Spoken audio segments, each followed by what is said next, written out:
সম্ভ্রান্ত একটা মুসলিম পরিবারে জন্ম নিয়েছিল তোফাজ্জেল। মা বাবা আর এক ভাই ছিল তাদের সংসারে। হঠাৎ করে বাবা মারা যায়। কিছুদিন পর তার মাও পৃথিবী ছেড়ে চলে যায়।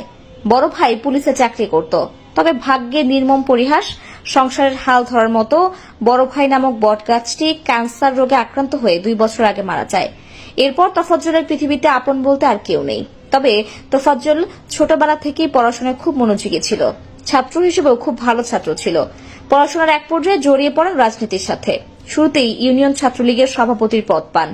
কিছুদিন পর এক মেয়ের সাথে সম্পর্কে জড়িয়ে যখন প্রেমে ব্যর্থ হন, তখন থেকেই মানসিক ভারসাম্যহীন হয়ে পড়েন। প্রায় 4 বছর ধরে তিনি মানসিক ভারসাম্যহীন। এখনো চলছে চিকিৎসা। মাঝে মাঝে ঠিক হয়, আবার আগের মতো আচরণ শুরু করে। গতরাতে ঢাকা বিশ্ববিদ্যালয়ের ফজলুল হক হলে ক্ষুধার তাড়নায় ঢুকে পড়ে শিক্ষার্থীরা। প্রথমে ভাত খেতে ঠিকই দিয়েছিল হতভাগা তোফাজ্জলকে। এরপর চোর সন্দেহে শুরু হয় তার উপর শারীরিক নির্মম নির্যাতন।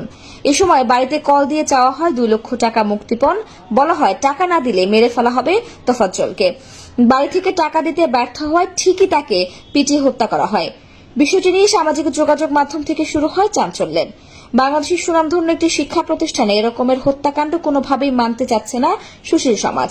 তাই সকলের একটি দাবি, তদন্ত করে দোষীদের দ্রুত আইনের আওতায় আনা হবে। কারণ আমার বড় ছেলেরা সে সকালে রাত্রে খায় না, সকালবেলা না খাইয়ে রয়েছে, যে বলতে চাষা হলে পাগল হইলেই তো পাগল হইলেও তো আমার চাষা।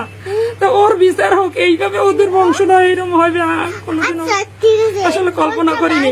ব্যক্তিগত হিসেবে খুবই ভালো ছিল, আর বিশেষ করে ও রাজনীতিতে জড়িত ছিল, কিন্তু ওইভাবে প্রভাব আমাদের সাথে কখনোই দেখায় নাই।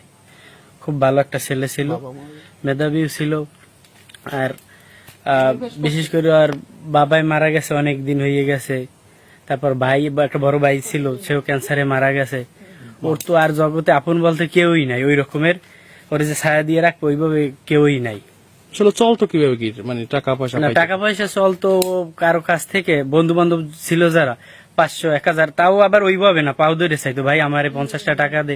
বিশেষ করে এই যে আমাদের মেম্বার সাহেব, ওনার সাথে ভালো সম্পর্ক ছিল। ওর কাছেও দেখছি মাঝে মাঝে চাইতো, বা আমার কাছেও চাইতো যে ভাই কয়টা টাকা দে বা একটু চা খাওয়া, এইভাবে করে চলতো। কিন্তু কারোর কষ্ট দিয়ে কোনো সময় কিছুই করে নাই। ওরা দুই ভাই অনেক ভদ্রলোক ছিল, সবার সাথে মিশুক ছিল এবং তার ওই মাথায় যখন একটু সমস্যা হয়েছে, একবার ভালো হইয়া এককাল পূর্ণ ভালো হয়ে গেছিল, ভালো হইয়া আবার একটু সমস্যা দেখা দিয়েছে, এইবার আবার পূর্ণ ভালো হইয়া থাকতে এনামুল উপজেলা চেয়ারম্যানের বরফ মিলে সেই লেখালেখি করতে, এনামুল সাহেব যখন আবার তার উপজেলা চেয়ারম্যানই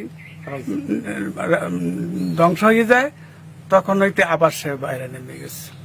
ওর আব্বা মারা যাওয়ার পরে, ওর আম্মা মারা গেল 2-3 বছর পরে।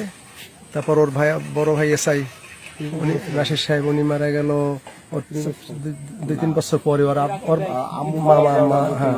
তারপরে ও থাকতো প্রায় কাঁঠালতলিতে, ওই চেয়ারম্যান সাহেবের বাসায় থাকতো।